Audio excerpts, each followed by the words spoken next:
नमस्कार। आज का टॉपिक एनिमल फेयर्स इन राजस्थान या राजस्थान के पशु मेले हैं। जैसे कि आप सभी जानते हैं कि राजस्थान में प्रतिवर्ष 10 राज्य स्तरीय पशु मेलों का आयोजन पशुपालन विभाग द्वारा किया जाता है, जिनमें सम्मिलित हैं श्री रामदेव पशु मेला मानसर नागौर, श्री बलदेव पशु मेला मेड़ता सिटी नागौर, श्री वीर तेजाजी पशु मेला परबतसर नागौर, महाशिवरात्रि और श्री शिवरात्रि पशु मेला करौली, श्री गोमती सागर पशु मेला झालरापाटन झालावाड़, श्री चंद्रभागा पशु मेला झालरापाटन झालावाड़, पुष्कर पशु मेला और कार्तिक पशु मेला पुष्कर अजमेर, श्री मल्लीनाथ पशु मेला तिलवाड़ा बाड़मेर, श्री गोगामेड़ी पशु मेला गोगामेड़ी हनुमानगढ़ और श्री जसवंत प्रदर्शनी एवं पशु मेला भरतपुर। तो यहाँ आप देख सकते हैं कि 3 मेलों का आयोजन नागौर में किया जाता है और जबकि 2 जो मेले हैं वो झालरापाटन झालावाड़ में पशु मेले आयोजित होते हैं। इसके अलावा करौली, अजमेर, बाड़मेर, हनुमानगढ़ और भरतपुर जिलों में पशु मेलों का आयोजन किया जाता है।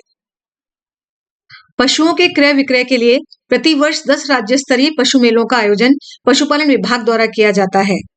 नागौर में 3 मेलों का आयोजन किया जाता है। पहला है श्री वीर तेजाजी पशु मेला परबतसर, श्रावण शुक्ल पूर्णिमा से भाद्र पक्ष कृष्ण अमावस्या तक जिसका आयोजन किया जाता है।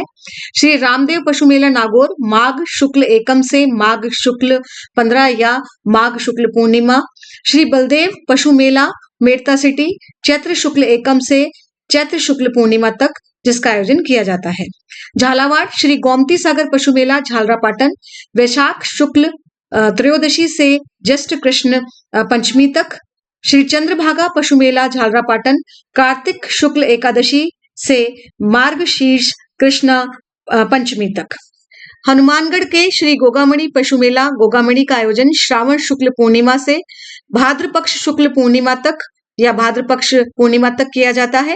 भरतपुर श्री जसवंत प्रदर्शनी एवं पशु मेला भरतपुर का आयोजन अश्विन शुक्ल पंचम से अश्विन शुक्ल जो है चतुर्दशी तक किया जाता है। अजमेर में श्री कार्तिक पशु मेला पुष्कर कार्तिक शुक्ल एकम से मार्गशीर्ष कृष्ण द्वितीया तक किया जाता है। करौली श्री शिवरात्रि पशु मेला करौली का आयोजन माघ शुक्ल 15 यानी कि माघ पूर्णिमा से फागुन कृष्ण सप्तमी तक किया जाता है। बाड़मेर के श्री मल्लीनाथ पशु मेला तिलवाड़ा का आयोजन चैत्र कृष्ण एकादशी से चैत्र शुक्ल एकादशी तक किया जाता है। इसी तरीके से आप यहाँ देख सकते हैं, जैसे कि आप सभी को मालूम है कि पशु मेलों में जो है वो गाय भैंस घोड़े ऊंट सभी का क्रय विक्रय किया जाता है। जिसमें अगर हम गौवंश की बात करें तो मल्लीनाथ पशु मेला तिलवाड़ा बाड़मेर में थार पारकर ये मेला जो है लूनी नदी के किनारे पर भरता है। श्री बलदेव पशु मेला मेड़ता सिटी नागौर नागौरी ब्रीड के लिए फेमस है। श्री वीर तेजाजी पशु मेला परबतसर नागौर अगेन नागौरी के लिए और श्री रामदेव पशु मेला मानसर भी नागौरी ब्रीड के लिए। देन श्री गोमती सागर पशु मेला झालरापाटन और श्री चंद्रभागा पशु मेला झालरापाटन ये दोनों ही मेले जो झालावाड़ में आयोजित किए जाते हैं मालवी गौवंश के लिए प्रसिद्ध है। श्री गोगामेड़ी पशु मेला गोगामेड़ी हनुमानगढ़ हरियाणवी के लिए, श्री जसवंत पशु मेला भरतपुर भी हरियाणवी के लिए और श्री महाशिवरात्रि पशु मेला करौली भी हरियाणवी ब्रीड के लिए प्रसिद्ध है। कार्तिक पशु मेला पुष्कर जो अजमेर में आयोजित किया जाता है वो गिर जो गौवंश है उसके लिए प्रसिद्ध है, उसमें क्रय विक्रय किया जाता है। हम यहाँ अंग्रेजी कैलेंडर के हिसाब से भी पशु मेलों का आयोजन देखेंगे। जैसे श्री मल्लीनाथ पशु मेला तिलवाड़ा जो है वो मार्च अप्रैल में इसका आयोजन होता है। बलदेव पशु मेला मेड़ता सिटी मार्च अप्रैल में।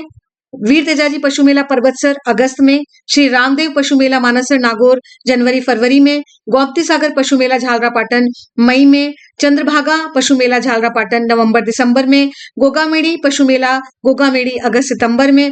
श्री जसवंत पशु मेला भरतपुर सितंबर अक्टूबर में। और बहुत इंपॉर्टेंट श्री कार्तिक पशु मेला पुष्कर जिसका आयोजन अजमेर जिले में किया जाता है ये नवंबर मंथ में होता है कार्तिक शुक्ल एकम से मार्गशीर्ष कृष्णा द्वितीया तक। और अभी ये रिसेंटली इसका आयोजन हुआ है तो ये इंपॉर्टेंट है इंटरव्यू की दृष्टि से, जिसका आयोजन 14 तारीख से किया गया था 14 नवंबर से। श्री महाशिवरात्रि पशु मेला करौली ये फरवरी में जिसका आयोजन होता है। हम बात करते हैं श्री कार्तिक पशु मेला पुष्कर की जो कि अजमेर जिले में आयोजित किया जाता है। ये विश्व प्रसिद्ध कार्तिक पशु मेला है और ये इम्पोर्टेंट इसलिए भी है कि राजस्थान में इसका जो इतिहास है वो बहुत पुराना है। सृष्टि के रचयिता ब्रह्मा की यज्ञस्थली और ऋषियों की तपस्या स्थली तीर्थ गुरु पुष्कर नाग पहाड़ियों के बीच बसा हुआ है। यहाँ प्रतिवर्ष विश्व विख्यात कार्तिक पशु मेला लगता है। ब्रह्मा जी ने पुष्कर में कार्तिक शुक्ल एकादशी से पूर्णिमा तक यज्ञ किया, जिसकी स्मृति में अनादिकाल से यहाँ कार्तिक मेले का आयोजन किया जा रहा है। मुगल बादशाह जहांगीर अजमेर के दौलत खाना में रहे, जो आजकल यहाँ राजकीय संग्रहालय बना हुआ है। मुगल सेना में युद्ध के लिए घोड़ों की बढ़ती मांग के कारण बादशाह ने पुष्कर के कार्तिक मेले को पशु मेले का रूप दिया और सन 1615 ईस्वी में पशु मेले के दौरान यहाँ घोड़ों की सर्वाधिक बिक्री हुई और 16वीं सदी के उत्तरार्ध तक यह पशु मेला दूर दूर तक विख्यात हो गया। अंग्रेजी काल में पुष्कर घाटी वाली सड़क बनी और मेले की रौनक उत्तरोत्तर वृद्धि होने लगी। कार्तिक पूर्णिमा के महत्व को रेखांकित करता पुष्कर में लगने वाला कार्तिक पशु मेला लोकप्रियता की ऊंचाई पर है। पुष्कर में प्रतिवर्ष कार्तिक शुक्ल एकम से माघ शीर्ष कृष्णा द्वितीया तक भरने वाला पशु मेले का इतिहास बहुत पुराना है। राज्य स्तरीय पशु मेला श्री कार्तिक पशु मेला पुष्कर अजमेर में जो वर्षवार आमद होती है, पशुओं की विक्रय होता है और पशुपालकों को आय होती है, उसका विवरण हम देख लेते हैं। तो वर्ष 2013-14 से हम स्टार्ट करते हैं, तो हम यहाँ देखेंगे कि उष्ट्र वंश जो है वो सबसे ज्यादा जिसकी आमद हुई है और इसका विक्रय भी सबसे ज्यादा हुआ है। यहाँ आप ध्यान रखें कि इसे डेजर्ट सफारी या ऊंट मेले के रूप में भी जाना जाता है। तो यहाँ पे आप देखेंगे कि विक्रय भी ऊंटों का सबसे ज्यादा हुआ है। 14-15 में भी लगभग यही स्थिति है, 15-16 में भी यही स्थिति है, 16-17 में आप देखेंगे कि अश्ववंश घोड़े जो हैं वो ज्यादा आए हैं और बिक्री जो है वो ऊंटों की थोड़ी ज्यादा हुई है।